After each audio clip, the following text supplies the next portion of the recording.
People to People TV.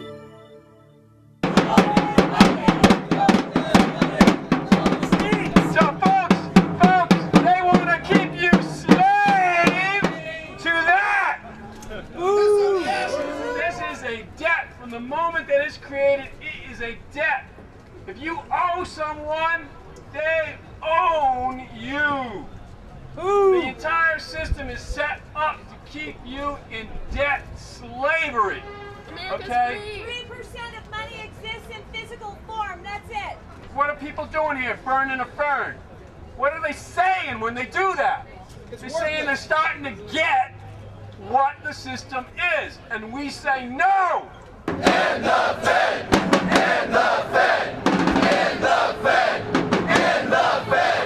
And the Fed! And the Fed! And the Fed! And the Fed! And the Fed! The bailout could never have occurred even 5-10 years ago. It's only because of the ignorance of the American people that this is occurring. It's nothing but massive welfare, transfer of wealth from the American people to, many cases, billionaires, millionaires, big fat Wall Street people. And we have both parties supporting it. And it's nothing but a grand larceny to take the wealth of the American people unconstitutionally. There's no authorization from the Constitution for welfare for these fat cats and transferring it to them.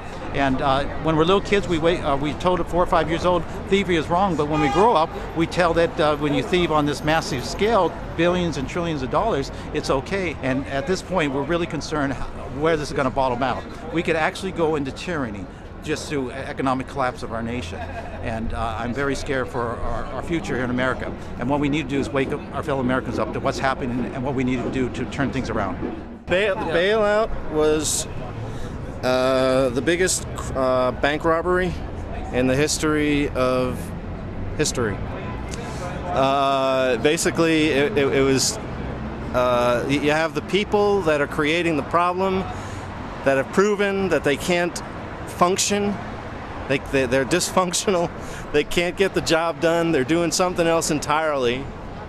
You have those people, and then you're going to give them a reward of billions and trillions of dollars of taxpayers' money, when actually you could bail out the taxpayers with the taxpayers' money. Wouldn't that make a lot more sense? The bailout itself is something that we just cannot continue to do. I mean, number one, that's a system of socialism, okay?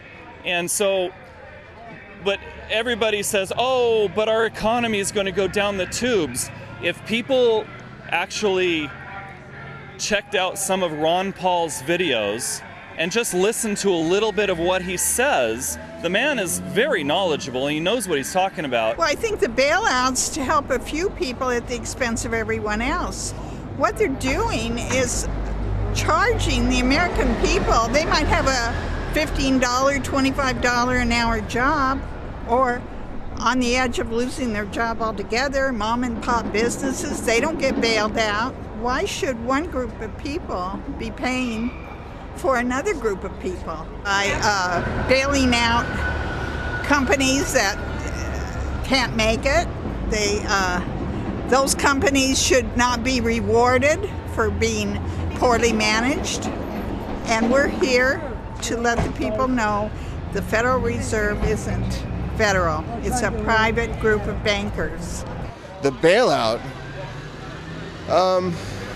well, first of all, the money was supposed to go to supposed toxic assets, and right now, if you heard that Kashikian speak or Kashkari speak, he won't even tell you where the money's going.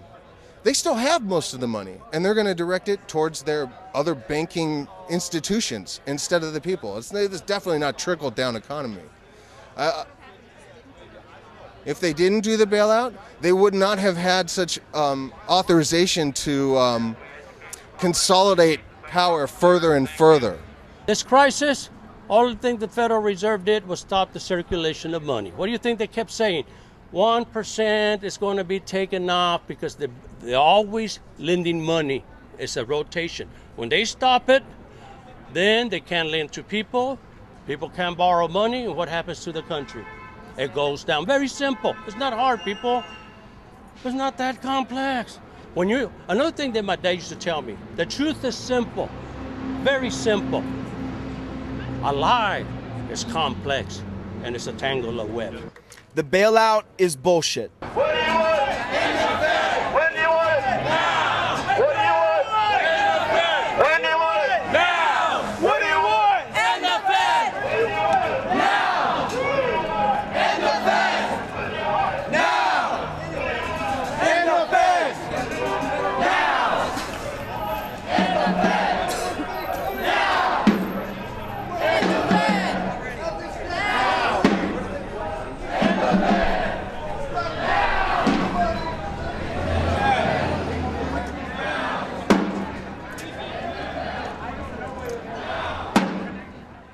I'm out here today because I want to take down the Federal Reserve System, which is not federal at all, and it's unconstitutional. And the Congress needs to take back its right to produce its own money and regulate and measure its own money. And Article 1, Section 8, we have that right is reserved for the Constitution. And so that's why I'm here today with my brothers and sisters, American citizens, because we're here to defend the Constitution.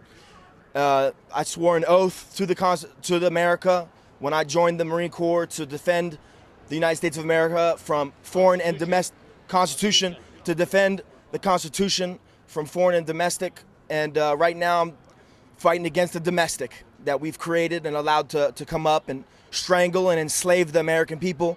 And we're trying to give the American people freedom. And a lot of Americans don't know about it.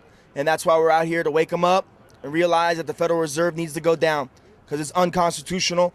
And any officers in the military need to take the time to listen to what Ron Paul has to say, and because he is leading the way when it comes to knowing about the Constitution and what it stands for and defending the United States of America. Federal Reserve is a banking cartel of international bankers. They don't have any allegiance to any country. Their only motive is profit. The Federal Reserve has taken the power that Congress has to coin money and regulate the value thereof. Unconstitutionally, I might add. Yeah, paper money is a big fat scam. It's a counterfeiting operation. It's like an IOU that all of a sudden becomes legal tender, thanks to our so-called representatives. Well, I have a saying that paper is only good for three things: reading, writing, and wiping. There's a thing called inflation that a lot of people don't understand. With every extra dollar that's printed, it dilutes the purchasing power of every previous dollar that's in existence. It's kind of like if you had a rare baseball card and all of a sudden somebody printed up 1,000 more of them. Would that original one be as worth as much as it used to be? Not really. What would happen if the Federal Reserve were no more? Hi, you asked a great question. People don't miss what they never had. And we didn't have a Federal Reserve. If we hadn't had a Federal Reserve in the 20th century, the estimation is there'd be each individual American would have 10 times more wealth. Could you imagine that wealth year after year interacting with each other? The prosperity in America would nobody recognizes. The greatest tax in America is a hidden tax, and most people don't know about it, and it's inflation. And it's created right across the street here from the Federal Reserve. And it's a terrible secret that we've got to get out to people. That's why we're here, to educate them about this massive con game that's stealing the wealth of the American people. What they do is, as the gentleman said earlier, they literally counterfeit money, and we don't hear anybody in the mainstream media talking about this fact.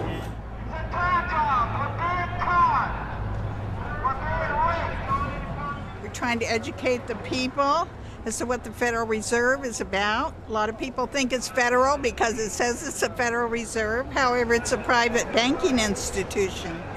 They set our rates. They do not leave it to the free market system. The free market system is what made America great. It's a private entity. It's more of a hybrid, but working with government. But it's a private entity, private ownership, and they own the monetary system of America. And that's essentially what the Federal Reserve Act. It transferred the monetary system that was freely owned to a elite cartel of world bankers, international bankers. Many of them are out in New York, but also some are out of Europe. Do you mind holding this on me? As well? Yeah. There's really just one main thing that I wanted to say. I want to draw an analogy. You know, a lot of people are concerned about the environment. If you looked at this building is to the economy what a New Jersey factory plant spewing filth and odor into the air is to the environment. What this building is doing is it's pumping out money, and the more that you put money that has no value into the economy, the more that the money is worthless. So it's poisoning our economic system.